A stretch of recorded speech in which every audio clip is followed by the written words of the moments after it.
Golden State Media Concepts Fantasy Football Podcast is your one-stop shop for fantasy football news and advice. Can't decide on who to draft on the first round? Going gaga on how to line up your team. We've got you covered. Traditional leagues, dynasty league, PPR league, IDP league, even daily fantasy football league. Join us as we break down all the questions of fantasy football. It's the Golden State Media Concepts Fantasy Football Podcast.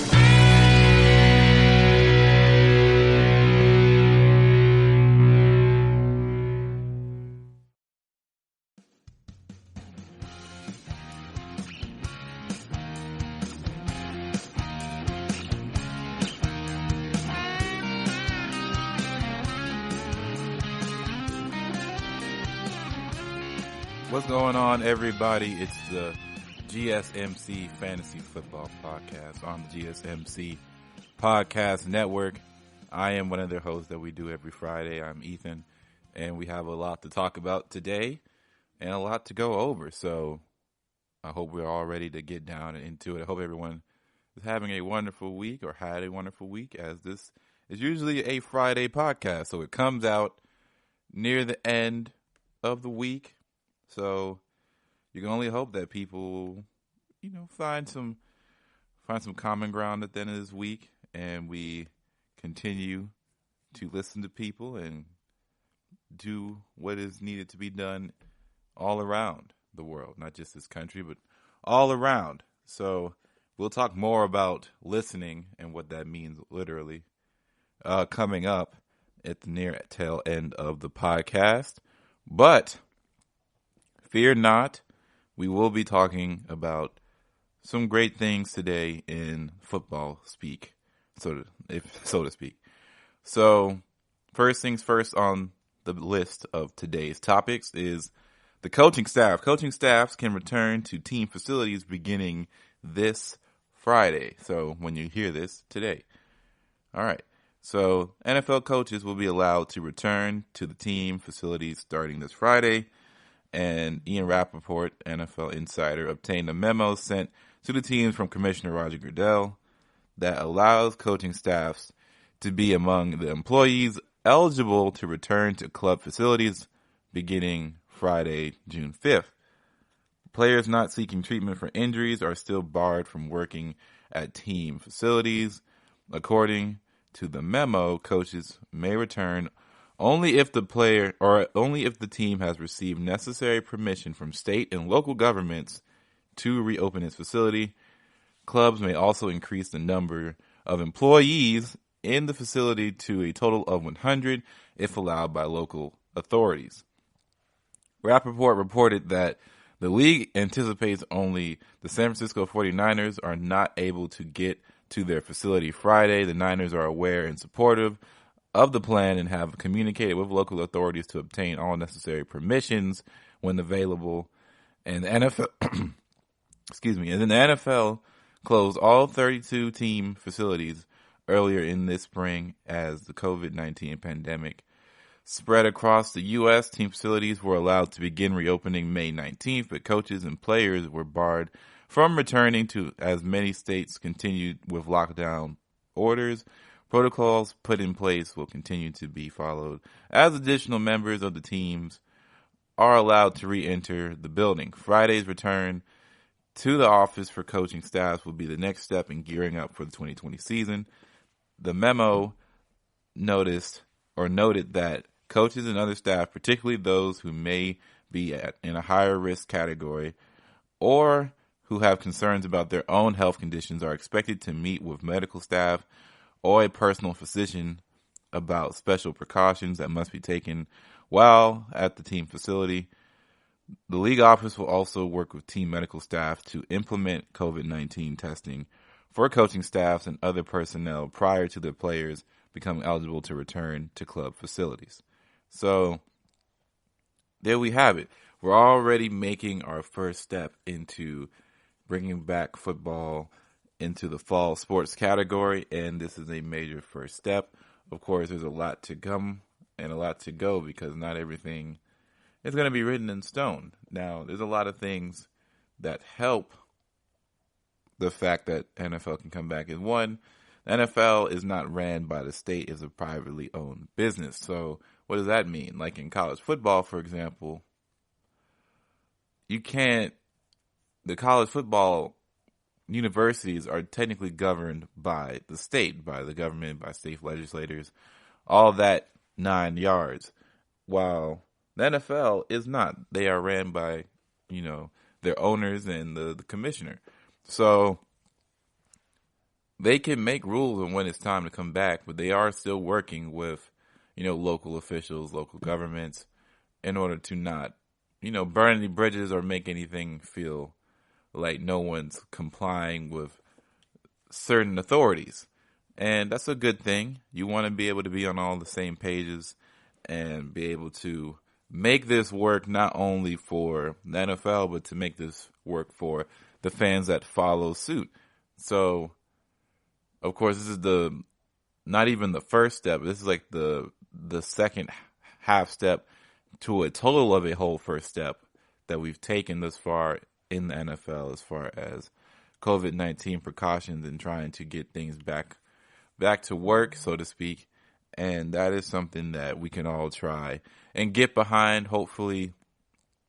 For example, we did see, like they said in the article, that May 19th was when facilities were starting to reopen, which means that they probably were doing a whole bunch of cleaning, a whole bunch of sanitation, trying to make sure they had all the right bells and whistles in there for it to make a clean transition into this new realm of thinking, right? So this is going to be the way every major sport in America and probably across the world is and already are looking at how to deal with this many people in facilities, because the NFL is a really, really big business as far as how many people are involved.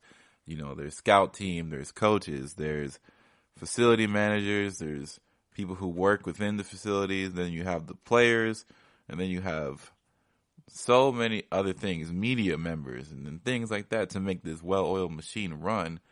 And they are going to have to address all of those aspects with or without fans, because it's really we have no idea if fans are going to be a part of the NFL this year. We don't know if fans are going to be a part of sports, period.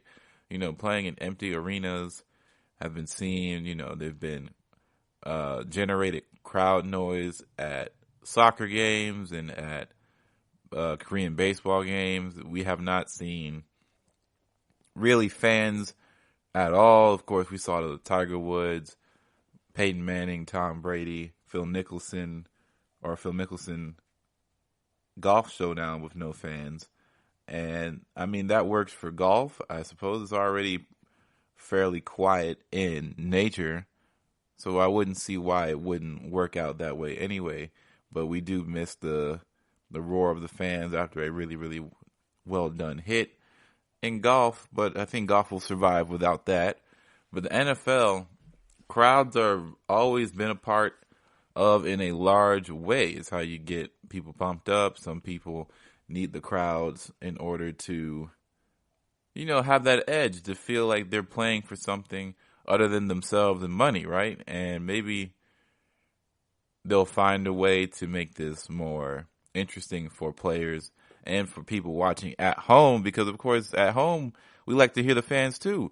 And fans are a direct response to whatever happens on the field. And if we don't have that and it's just sounding like we're at a practice, that can be kind of weird. And it's different for the NFL than it is the NBA. In the NBA, a lot of people would applaud the NBA if they decide to not use fans and they just mic up players and you hear all the hardwood and all the squeaking and the yelling and what players are saying to each other on certain plays. People want that because it's a different level of rawness in the NBA when it comes to on-court conversation. And in the NFL, it just would not be the most appealing or aesthetically soothing sound to hear every other 45 seconds or so. You hear pads clashing, things like that. And all in all, it just would not sound like a complete other experience. I think there's something about hearing the roars of fans after a large catch, or hearing the announcers, of course, mentioning how the fans react to certain things, and that's a big component of the sport. So I'm interested to see what exactly they'll find what to do with fans, but this is a great first step into the direction of bringing football back, and I can't wait to see what else they have in store for everything else, and how they decide to roll out, how many players can come, and all this, that, and the third. But we are going to take our first break of the podcast, and coming up, we are going to be talking about so much and more, but the next segment will be about league winners, and that's coming up. Are you looking for the very best NFL and college football podcast? Then check out the GSMC Football Podcast. Get the latest football news both on and off the field. From the NFL Draft to trades to the rumor mill to the NFL Combines, they got you covered. That's GSMCpodcast.com/football-podcast. Get updates on college rivalries, game day insights, and much, much more. It's football talk the way you want it. This show eats, sleeps, and breathes football. Don't forget to like them on Facebook and follow them on Twitter. Visit GSMCpodcast.com for more info.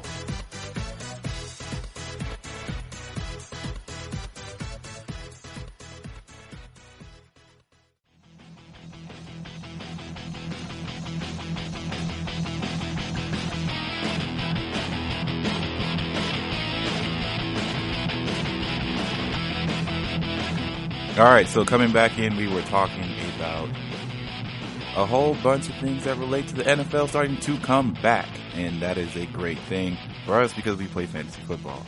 So now we're going to be talking more on the fantasy football spectrum and about a little bit what we talked about last week when it came to league winners. And what are league winners? Well, we decided that league winners have a certain threshold of points that they reach in every category, as far as in the categories being their positions.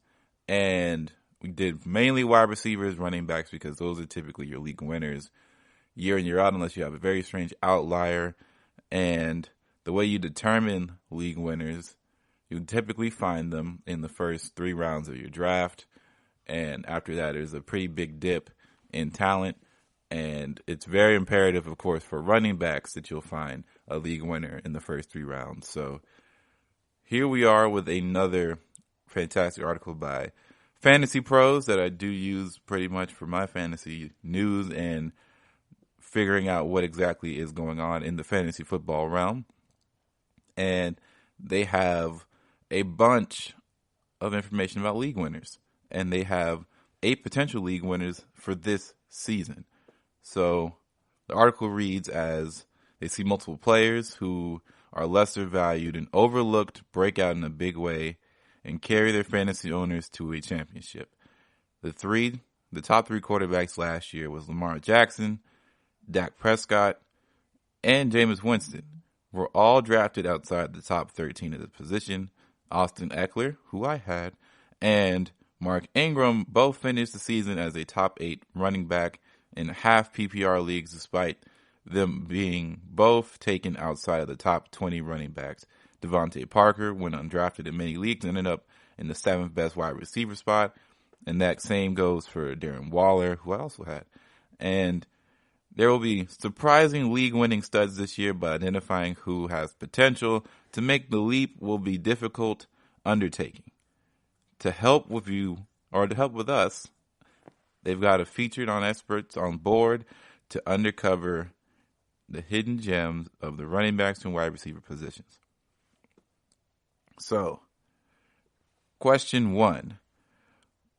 What wide receiver outside of the half PPR consensus top 20 has the highest chance of being a league winner stud this season, and why? So the first is DK Metcalf. And let's not forget, I felt like DK Metcalf would have a solid second season to a really good breakout chance for the Seattle Seahawks, because if you remember a few weeks ago, we did a whole deep dive into DK Metcalf statistics comparative to other wide receivers first and second seasons that I find to be exceptional. So Michael Thomas, Julio Jones, Odell. Well, actually, we didn't use Odell in the metric.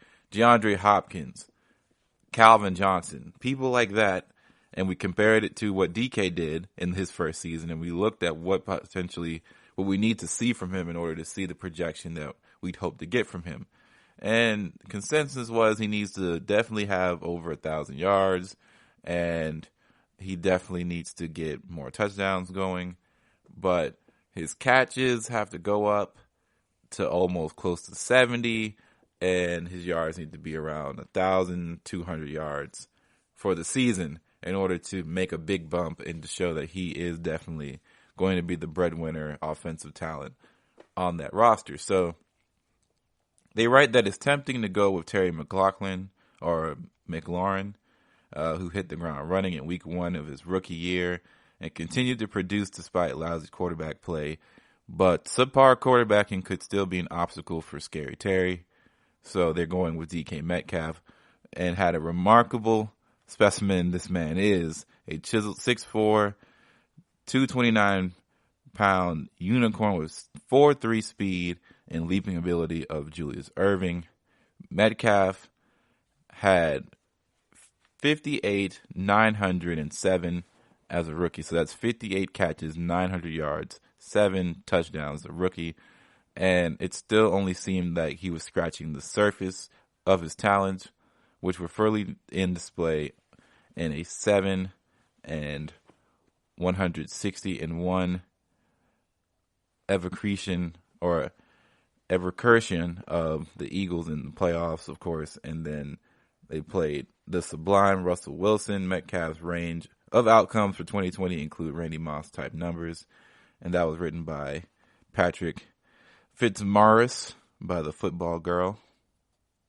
And when you want to find potential league winner outside the top 20, you need to find someone who is essentially a lock to receive at least 100 targets and is ideally tied to the quarterback who's highly efficient.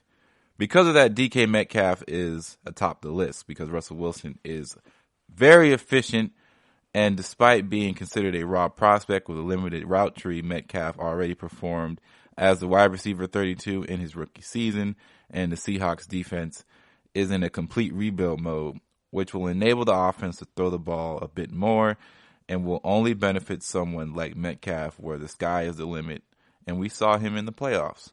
He has legitimate top 10 upside. Next was DJ Chark, and Chark enjoyed a breakout season in 2019, catching 73 passes on 118 targets for 1,000 yards and 8 touchdowns in 15 games last season. And he started the season on fire, but he had an ankle injury that was hampering him throughout the home stretch. Chark formed a nice rapport with Gardner Minshew and looked to build upon that into 2020 with new play caller Jay Gruden.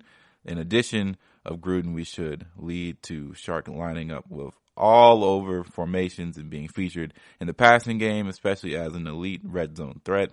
The Jaguars defense will be atrocious, leading to negative game scripts, forcing the offense to air it out a ton late in games, and Chark accounted for 33% of his team's air yards last season. And they say don't be surprised if that number doesn't increase, along with his overall numbers, leading to a 90-catch, 1,200 double-digit touchdown season in 2020. Don't be surprised. Of course, they mentioned Terry McLaurin beforehand in all of this, so we're going to have to go ahead and get right into it. So, Terry McLaurin, sometimes the easiest answer is the right answer, and it's hard to imagine McLaurin won't find his way into at least the quarter of the targets in Washington. He enjoyed 23% share with Dwayne Haskins as his quarterback last season, and that doesn't include McLaurin being unable to play his college teammates' NFL debut in week 4. Last year's third-round pick could easily work his way into 27% range in 2020, a mark that only Michael Thomas, Allen Robinson, DeAndre Hopkins, and Devontae Adams reached last year, considering the team doesn't appear to have anyone on the roster capable of stealing many of his opportunities. While it should be noted, McLaurin feasted heavily on bad secondaries as a rookie, and he should be a bit of a roller coaster ride against this season as Haskins continues to find his way. A player like McLaurin's combination of likely target share and big playability is a great bet to finish in the 80 catch neighborhood. All right, and probably our last one until we have to take a break. Will Fuller. So, Will Fuller is a guy who has a really, really sketchy injury history, but DeAndre Hopkins takes 150 targets with him to Arizona. Will Fuller and Deshaun Watson already have a fantastic connection, and they've been teased of Fuller's insane upside in the past. If healthy, he could destroy his current price tag in drafts.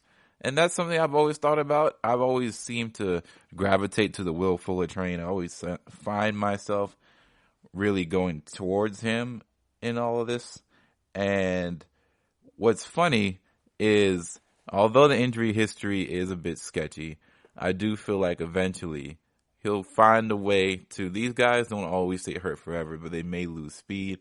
But I think Will Fuller is a guy who might be really exceptional, and you could find him for cheap in the drafts or a late round pick. So that's really, really great. So let's go over what we just went through. So Metcalf, DJ Shark, Terry McLaurin, and Will Fuller.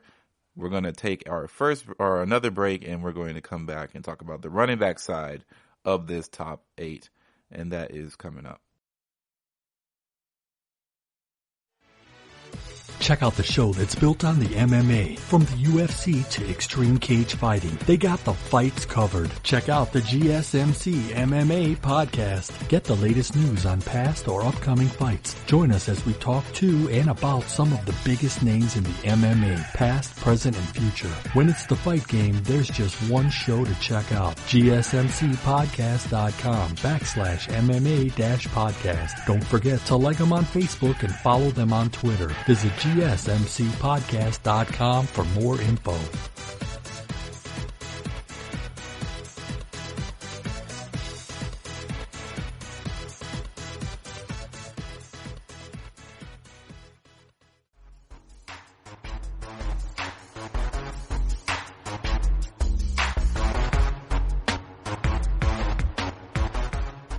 Okay, so coming back in, we are talking about the 8 potential league winners this season in fantasy football.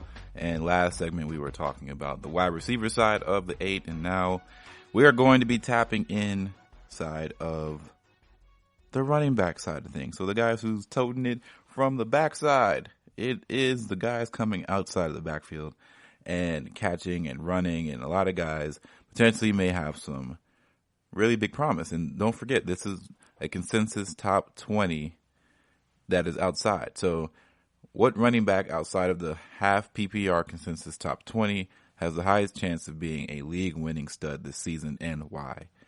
Ronald Jones, Tampa Bay. He's consensus ranked running back 40 on the list. It's difficult to find a league winner at running back being drafted outside the top 20 with league winning upside without injury, that is. Because of that, you need to find a running back who's been devalued due to the draft. Jones strikes them as one of those here. So not only have the Bucs have one of the easiest schedules among running backs, but with Tom Brady under center, he should see lighter defensive fronts. While many have turned to Keyshawn Vaughn, being a third-round pick doesn't guarantee anything. Did you know that a rookie running back drafted in the third round have averaged just 125 touches per year since 2013? Jones looks mighty good at the end of the 2019 season as well. Someone else wrote that they need a few more sentences to properly answer the question, but suggests a while back that most of the love for Keyshawn Vaughn is actually lingering resentment towards Ronald Jones. Folks decided that he was a bust after his rookie season, one in which he admitted he was immature as a 20-year-old, and he continues to pay the price for it in the court of public perception. Detractors seem to hang their hat on Vaughn's ability to pass protection in college, and scouts have divided on the very topic with Vaughn seeming to struggle in areas in his first year. So people think that he'll end up overtaking Jones and even the backs who are considered exceptional blockers in college, and scouts are divided on the very topic with Vaughn. So, you don't really know.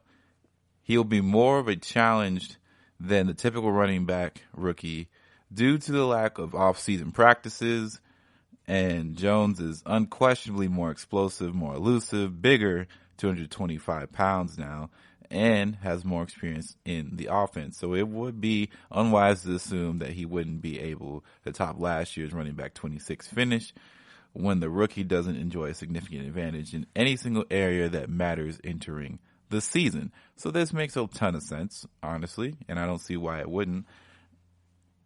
I am someone who has never been a Ronald Jones fan per se. I'll see him on waivers a lot, and I wouldn't really pick him up, but it wasn't because I didn't think he was a confident running back. It was just because the Tampa Bay system in recent time has not always been the best for running back situations, and I've always found myself with plenty enough running backs to make ends meet in the first place. All right, so next on the list, Raheem Mostert. Mostert was unbelievable during the 49ers playoff run last season. He scored 13 times over his final 9 contests, and highlighted by rushing for an incredible 220 yards and 4 touchdowns against Green Bay in the NFC Championship game. Mostert, who finished the 2019 season with 772 yards and 8 rushing touchdowns, is looking to build off that strong playoff run by securing San Francisco's lead back role in 2020. He proved that he can produce an elite running back number 1 numbers, and with monster upside, and Kyle Shanahan will be hard-pressed to keep him off the field with the other meager options in the Niners' backfield. 49ers will continue to produce their dominant running attack, led by Mostert, and his ascension of being the team's number 1 running back will evolve into becoming the league-winning running back in 2020. Now, that's a pretty bold prediction right there, but it's hard to argue when you look at how the 49ers really, really get down there in offense. We'll be going over the 49ers' offensive potential and things like that next week, but just a heads up, they are pretty dangerous when their run game and their pass game looks to be up to par, and it all starts with the run game. Next on the list is David Johnson out of Houston now. He was consensus pick number running back 21, so he's barely outside of the top 20, but please do not interpret this as a ringing endorsement, but if we're looking for long shots beyond the arbitrary Hadran's wall we're building around the top 20, David Johnson probably offers the best chance of a jackpot. No one has torpedoed more early round fantasy draft capital in recent years than DJ, but he's much more affordable now. David Johnson looked like a toast last season, and hobbling back from a midseason ankle injury, his possible injuries have sapped his early magic. Still, he was an electric run-catch threat earlier in his career, and the Texans are going to give Johnson ample touches after acquiring him in the worst trade since the Louisiana Purchase. That's a pretty funny sentiment to end it off. But I have to agree to to an extent. When you look at the Texans offense, they haven't had a quality running back really since way, way back. And I don't mean way, way back, but we haven't seen one since Arian Foster. And since then, they haven't had a strong rushing attack, and they've switched it around. They throw the ball a lot more, and they're going to need a rushing attack in order to help because they don't have that bona fide stud in the wideout position any longer. They have a lot of guys who can torch you, who can get out in space, but they don't have anybody who can catch it over somebody. They don't have a safety net like that they did in DeAndre Hopkins for all those times. So Deshaun Watson is going to have to trust in his O-line and the running back scheme and the coaching staff that this will be enough And in order to build trust, you have to give the ball to a running back.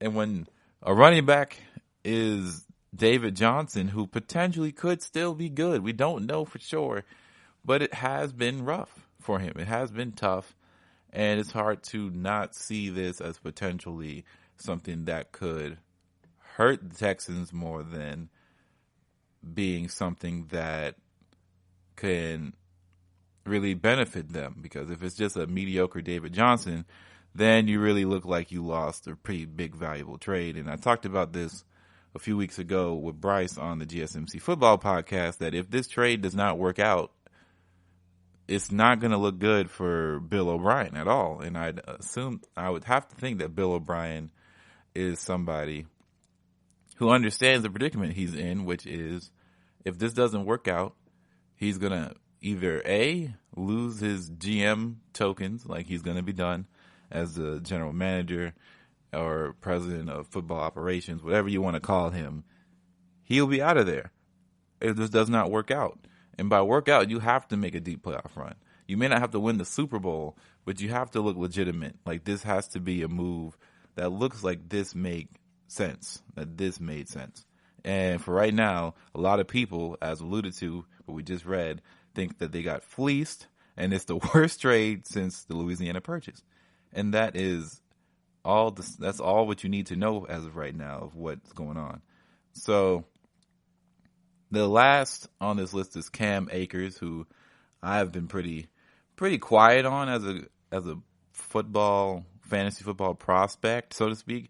He's running back 29 in the consensus rank in half PPR, but being outside the top 20, things admittedly get dicey. However, the reward outweighs the risk when talking about someone as talented as Cam Akers. And the Rams say they want to use a true running back by committee approach, but if he gets anything close to Todd Gurley's old role, he could smash.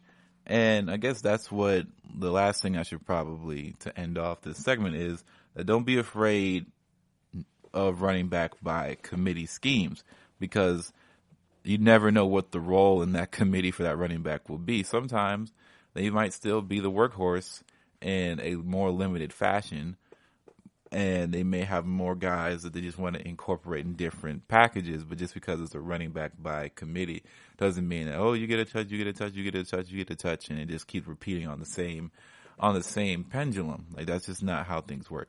But that is your list, and we are going to take another break here, and we're going to come back outside the break talking about how to find breakout running backs in fantasy football.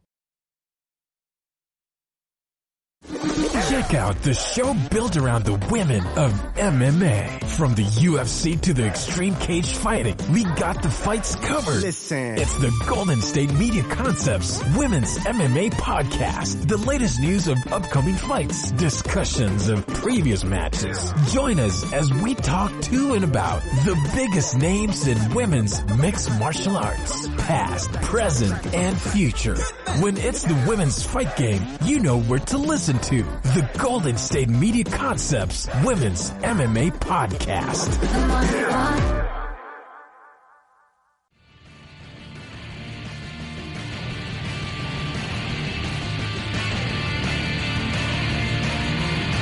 Okay, so we're just coming out of the break after we just finished off the top 8 league winner sleepers across the league, and it was a real fun conversation. So now we're going to be talking about how to find breakout running backs in fantasy football. As you know, that is the gold mine. That is digging for gold. That is looking for the diamonds.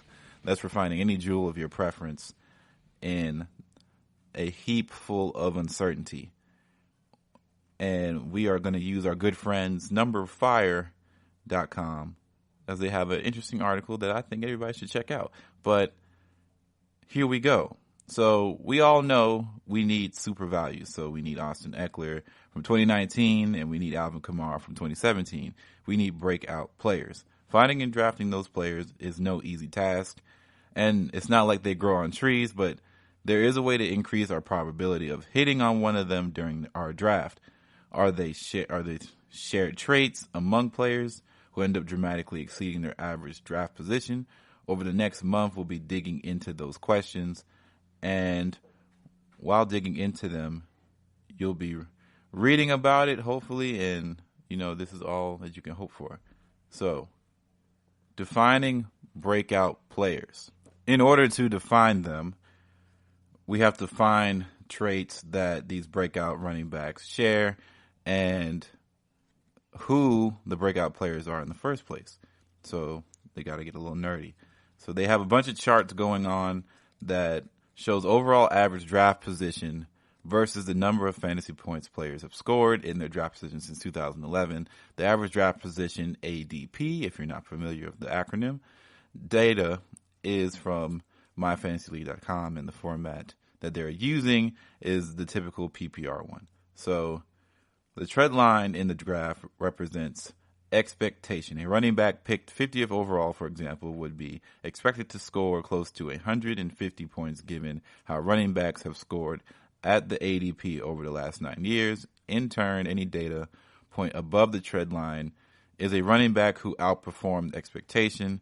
Below is the opposite. So using that information, we can find that running backs outperformed expectations mostly across the last 9 seasons. So Alvin Kamara in year 2017, average pick was 140. He had 315 points. His expected points was 89. That is a 225-point differential. Devonta Freeman in 2015 was taken in 113 and had 316. Noshan Moreno, 2013, was expected to make, or he was picked at 160, expected 83 points. He had 296. Le'Veon Bell in 2014, he was picked 26, but he had 370 fantasy points. Expected points was 172.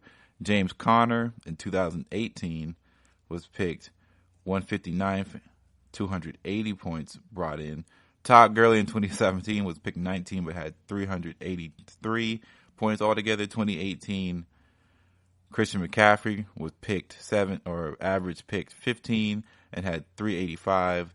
Austin Eckler in 2019 was picked 73 and got 300 overall fantasy points. Darren Sproles in 2011 was average pick 148th and got 271 fantasy points. And then, of course, Christian McCaffrey again in 2019 was picked second usually, but had 471 fantasy football points. That is absolutely insane. So those 10 running back seasons listed are the 10 most valuable running back campaigns in fantasy football since 2011, or at least they're close to it. And the thing that they're talking about breakout players, we're typically not referring to early round picks. Was Christian McCaffrey a breakout player last year? Of course not, but his average draft position was at the beginning of drafts. He just had a unicorn season that he exceeded expectation in an insane way.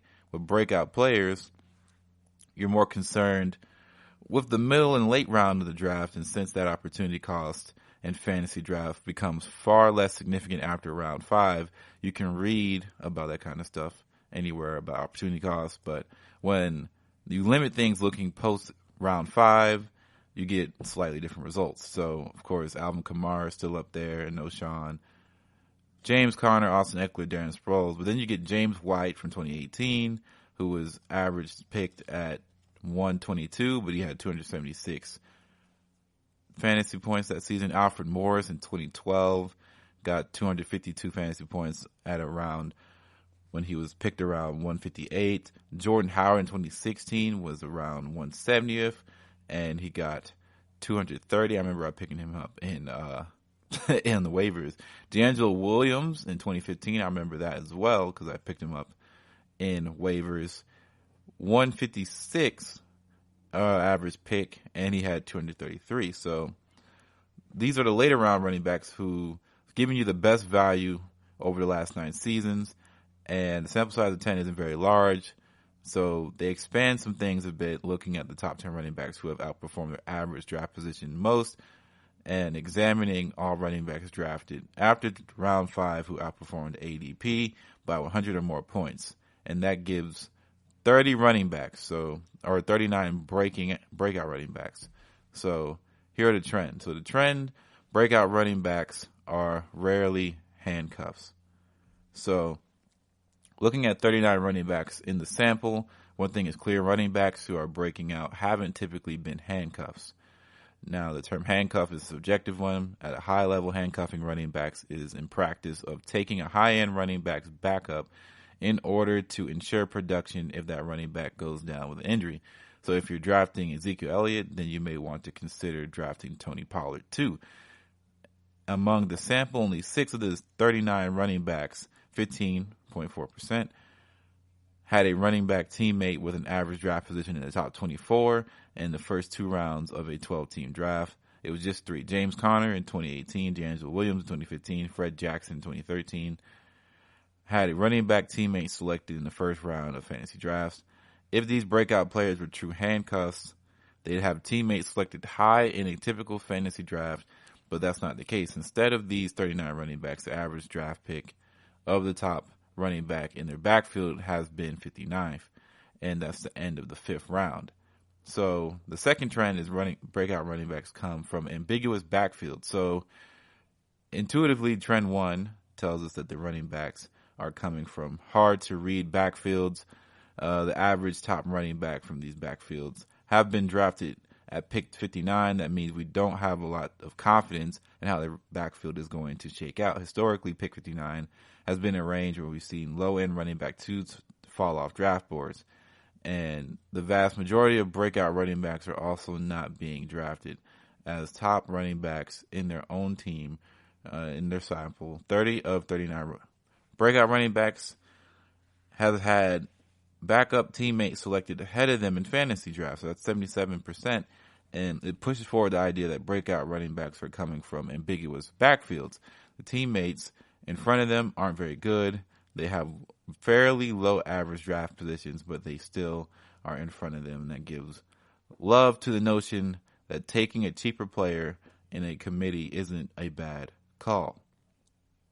So with all that being said, and of course, we're going to keep going here within a new segment, of course.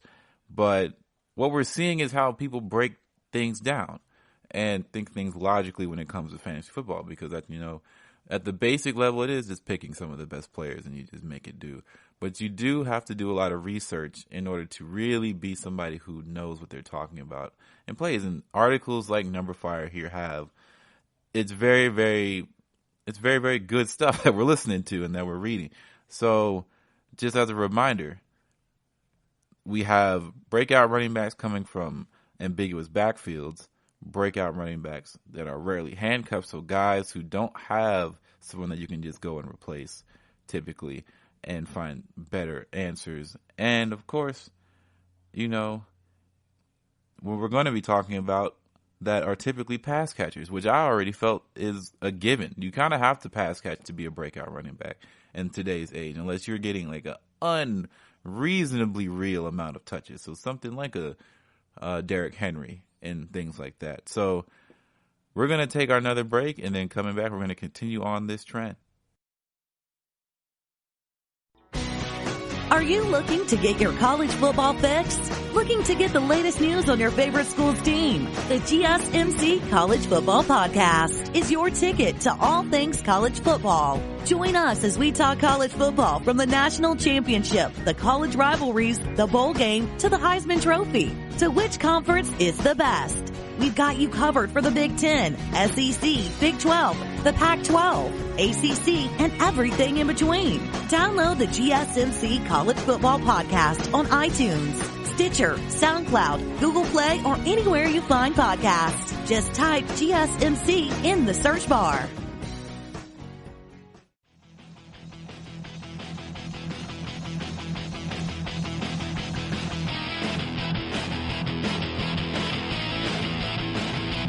Okay, so we're back here at the GSMC Fantasy Football Podcast, and before we went to break, we were going over some trends that could lead us to find breakout running backs provided by Number Fire, and this has been a really interesting read so far, so keep it locked in here with me. So we're getting into trend number 3, where we ended up looking at typical pass catchers are what we see when it comes to breakout running backs. So in order for running backs to produce in fantasy football, especially in PPR formats, the back has to likely going to be a catch passing or pass catching, should I say. So the trend is obvious, but what is not so obvious is just how heavily breakout running backs rely on the passing game. So in the 39 running backs that they are analyzing, average a running back rush share, the percentage of running backs that rush players' offense is 51% of their target shares were 11%. So those numbers may not mean a whole lot at face value. Giving them context provides the meaning, though. So subset is breakouts, running back 1 through 10, running back 11 through 20, and running back 1 through 20. So the average rush share is 51% for a breakout, and the average target share is 11%. Running backs 1 through 10, 70% for rush share, 13% for average target share. 11 through 20 is 57 with a 9 target share, and 1 through 20 is 64% average rush share and 11% target share. So the table shows the average running back share and target share among different groups of running backs that date back to 2011, and it's the breakout subset is how players in our breakout sample fared in running back rush shares and target shares during their breakout campaign. So the running back 1 through 10 group consists of all top 10 running backs in the given season since 2011, minus the players from the breakout group. Same method was used for 11 through 20 and 1 through 20. So it's glaring that running backs who break out in the late rounds have a disproportionate rush share to target share ratio, and the higher percentage of their touches are coming from air versus on the ground. And you can see that looking at the raw numbers. So breakout rush attempts are around 7.4 attempts. Targets are at 2.4 targets, and that's a 3 ratio. Running backs 1 through 10 have 22 rushing attempts and 6 targets usually. Running backs 11 through 20, 18 rushing attempts to 4 targets, and running backs 1 through 20 are 41 rushing attempts to 10 targets. Oh, I'm sorry. These are, I'm saying point, but these are thousands. So when you see the here's point, it's like 7,000. So that's the total. So over the last 9 seasons, top 10 running backs that don't include breakout group have averaged 3 times as many rushing attempts versus targets, and that number is even higher among the next set of running backs. Meanwhile, the breakout sample is substantially lower, and they see a larger portion of their touches come through the air. And this could mean a whole lot of different things. One is that we as fantasy football community don't put enough emphasis on the impact a target has for running backs in fantasy football. We know targets are way more important than rushes, but perhaps average draft position doesn't capture the difference enough. And it could also be a result of the unpredictability of targets, and there's a chance that fantasy managers are just bad at projecting target distribution, which leads to unusable pass catching backs later in drafts, or leads to usable ones. And whatever the case, it's very clear that the higher percentage of breakout running back touches are coming through the air versus the ground. Trend number 4 is breakout running backs are of all ages. So this isn't the first time the study has been done, but trends 1 through 3 were all the same. And trend 4, the final one here, is different. A couple of years back, of course, trend 4 was about breakout running backs tend to come from good offenses. While that's generally true, the correlation isn't strong enough at this point to call it out specifically. Instead, it's talking about age. So hearing the word breakout may force people to think about younger players. So you hear it in basketball, you hear it in MLB, you hear it in football. Usually when you hear breakouts, you think that they're having their moment of being a star in the league, and it takes a while sometimes, but usually it's a younger player. So they've become something bigger than what they were before. That's what you have to think about. And they're breaking out. Given the definition that they're using, it that doesn't have to be the case. We're looking at players who outperform expectation by a whole lot, not players who outperform expectation while being young. And the truth is, breakout running backs and how they define them aren't strictly young. So career season, number of breakouts and percentages, the next chart. So in year one of somebody's breakout season, and the 39 people they averaged, they had 7 people who had a year one breakout, and they had 6 in year 2 of their careers, 7 in year 3, 3 in year 4, 6 in year 5, year 6 and above they've had 10. So their sample of 39 running backs, 7 of them broke out during their rookie season. They had another 6 in their second and 7 during their third. And the data likely skews young, but so does the running back position in general. You can probably use age as a tiebreaker, but it shouldn't be on the same level as other trends. Plenty of older running backs like Dion Lewis, D'Angelo Williams, Danny Woodhead, and Fred Jackson have had valuable seasons over the past decade. So this isn't about giving you answers to draft day tests, but you can sit back and recline in comfort and write about 5 later draft picks to target in your fantasy football drafts. But it wouldn't be very fun. So this is about process and the process you would take in your draft to find running backs who you think could break out, who you see fitting the criteria above. And that is great. Now they have a late round podcast that you should also subscribe to if you're more interested in fantasy football news as well, as much as I am, and I find what they've done is extremely fascinating. So I applaud them for doing that. And real quickly, before we head out of here and go into the next segment, let's talk about why Michael Pittman will be a top 30 wide receiver. So Michael Pittman is somebody who is a rookie wide receiver coming into a situation that might be really good. So here are some rookie wide receivers last year in their fantasy football finishes. So Marquise Brown was 46th. A.J. Brown was 15th. Deebo Samuel was 29th. Terry McLaurin was 27th. DK Metcalf was 32. Darius Slayton was 35. Hunter Renfrow was 55. And Deontay Johnson was 41. All those players were valuable assets to your fantasy football roster last year, and some may have even helped you win a championship. The beautiful part is that the cost of acquiring them was so low in draft last year. For example, if you're able to pick up McLaurin or A.J. Brown off your waiver wire in week 1, you didn't draft them with your last pick.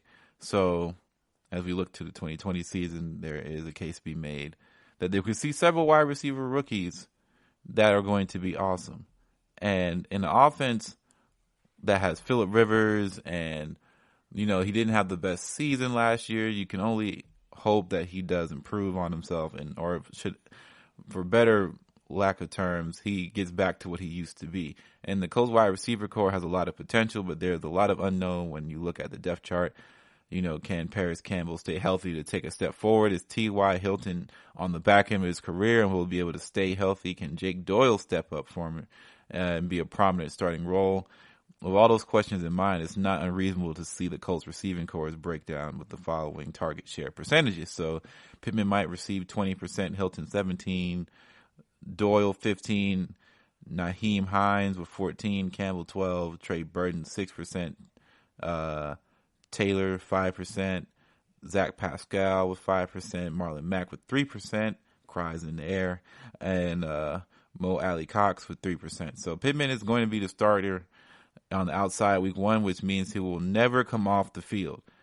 Campbell is apparently going to be the designated slot receiver, which leaves Hilton on the other side, on the outside, and Frank Rich's system heavily deploys 12 personnel. So Campbell's upside is capped due to his lessened snap count. This means that Doyle will see a heavy share of targets, but Pittman is the main beneficiary. So Hilton's targets will steadily mean that Doyle will see, or that will steadily decline, and he will struggle to stay on the field over the past few seasons. So there's only potential that even more targets could go to Pittman's way, all that being said. So just a small little antecedent.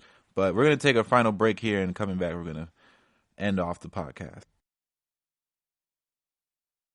This is your ultimate stop for everything sports. The Golden State Media Concepts Sports Podcast. Should I say more? From the NFL, MLB, the NBA to MMA, it's all in here. The Golden State Media Concepts Sports Podcast. Listen now.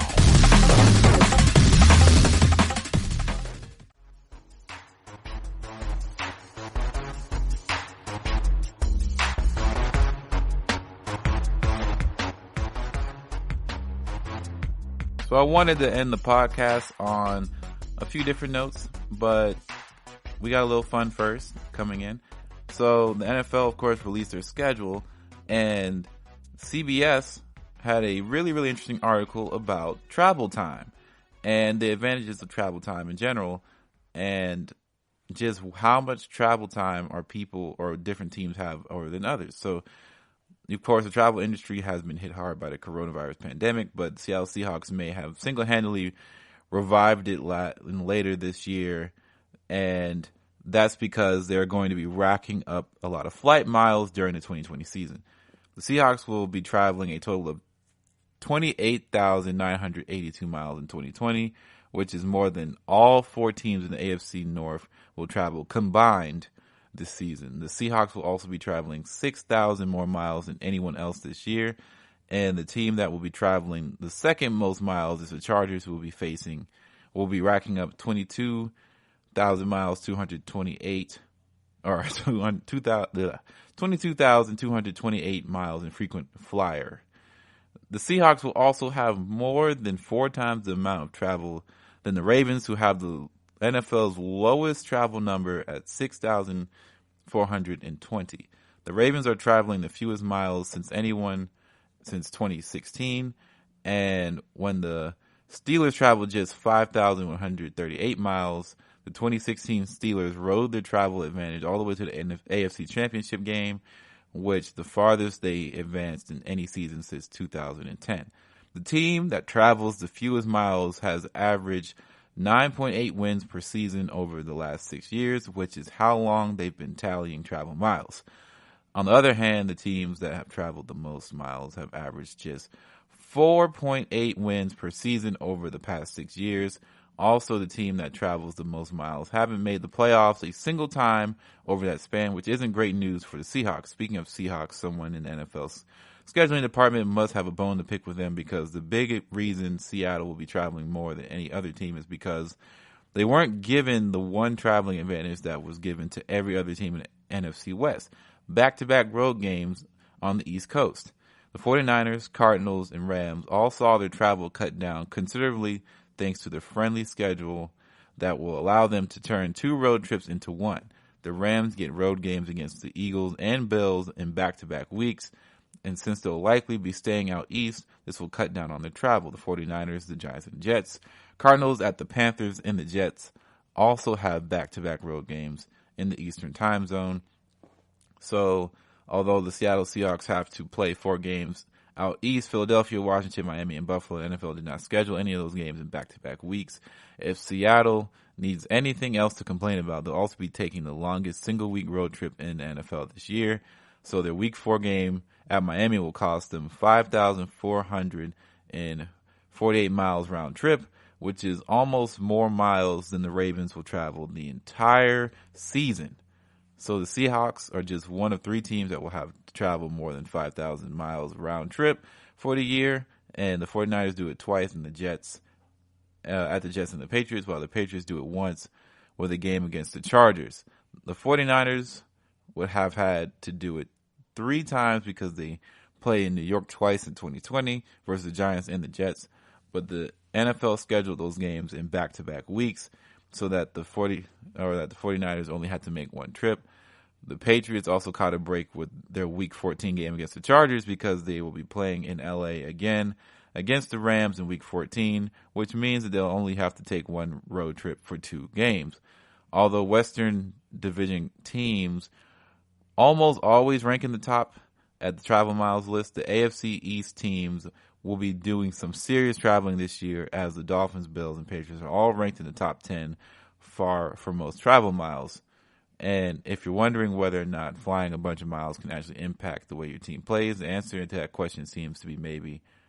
But only if the team is going to an extremely long road trip. So although flying seems pretty simple these days, flights over 2,000 miles still seem to have a negative effect on road teams. In the 15-season period between 1997 to 2011, teams that traveled 2,000 miles or more from a road trip had a winning percentage of just 39.8% or 39%, according to Grantland. And on the other hand, teams that traveled 1,000 miles or less on road games, a winning percentage 32 points higher at 43%. And between 2014 and 2018, road teams under 2,000 miles had an average overall winning percentage of 42%, and while teams that got stuck on one-way flight of 2,000 miles or more on a road trip had a lower winning percentage of 41%. So London games don't count in all this, but the good news is for the Seahawks is that they may actually be one of the teams that doesn't have any problems when taking long road trips. In 2019, the Seahawks had 5 games where they took a one-way trip flight of 2,000 or more, and they went 5-0 in those games, and the rest of the NFL combined going 15-10 under those circumstances. So here are the rankings from all this. So number 1 is the Seahawks, then the Chargers, then the Rams, then the Dolphins, and the Raiders, the 49ers, the Bills, the Cardinals, the Cowboys, the Patriots, the Broncos, the Jets, the Giants, the Chiefs, the Buccaneers, the Jaguars, the Eagles, the Texans, the Saints, the Redskins, the Vikings, the Panthers, the Packers, the Falcons, the Lions, the Bears, the Titans, the Colts, the Browns, the Bengals, then the Browns, and the Steelers, and of course the Ravens. So there are multiple teams this year that are expected to combine 2 road trips into one, and that has been taken into account. For instance, the Patriots will be staying out in Los Angeles in December when they play consecutive games against the Chargers and the Rams. And there are 7 other teams that will likely see travel miles cut due to 2 consecutive games being played on the same coast. And that's the Chargers, the Raiders, the Jets, the Dolphins, the Patriots, the Rams, the Eagles, the 49ers, and the Cardinals. So I just felt that article was really interesting, and I felt it would be a nice way to end the podcast. But on a more serious note, I would like to end the podcast on a ideology of the word listen. We can't keep using being heard and not being listened to. People are not listening to minorities, to African American people in society, and you can see it in the NFL because the NFL has been extremely tone deaf on a lot of different subject matter when it comes to police brutality, the way people try to peacefully protest, because now they want to say, the NFL and Roger Goodell want to come out with statements saying they stand with the black community, with the African American community on the racial injustices from police departments across the country and racial injustices really around the globe. And that just can't be farthest from the truth, because when black people tried to protest peacefully and do it in a respectful manner, because we can't forget that before the kneeling started, they sat on the bench and people said that was disrespectful. So then they changed to kneeling after talking to veterans and people who served in the military, and they said that's a more respectful way to protest, and people still had issues with that. So then when we get to the point of we're now in 2020, where now teams like the 49ers are saying they stand with the black community against police brutality, clearly it's a farce. And it feels like a slap in the face to so many individuals who have seen what the NFL has been lacking to do for such a long time. And we've seen guys now like Jake Fromm and Drew Brees really have to be taken aback because of their statements. And people are going to have a very hard time looking at them any differently from what they've already done. And it's very tough to see it change anytime soon. But this is what we're talking about.